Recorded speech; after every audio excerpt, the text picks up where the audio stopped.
आज आम आमर लोकसभा प्रार्थी श्री धर्मेन्द्र प्रधान तथा मुझे आज नामांकन पत्र दाखल करुचु। निश्चित भाव में आम माँ समलेश्वरी आशीर्वाद नहीं आम जाऊँ नामांकन पत्र दाखल करने जो भाव में लोक मानकर एठी आमर अंचल नामांकन पत्र सामिल होती लोक मैंने स्वतःस्फूर्त भाव में सामिल होगापी जना पड़ुची जो नरेंद्र मोदी जो ग्यारंटी कथा ग्रहण करोडिशा जो परिवर्तन स्वर आसी संबलपुर लोकसभा क्षेत्र में बहु मात्रा तार प्रभाव पड़ो एवं संबलपुर लोकसभा क्षेत्र में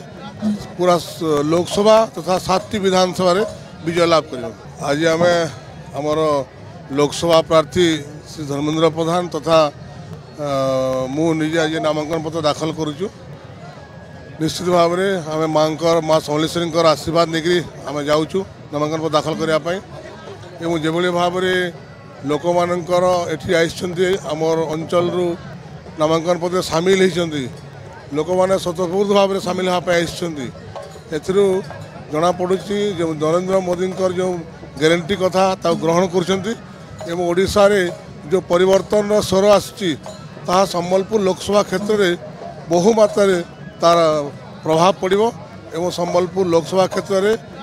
पूरा लोकसभा तथा 7टी विधानसभा विजय लाभ कर।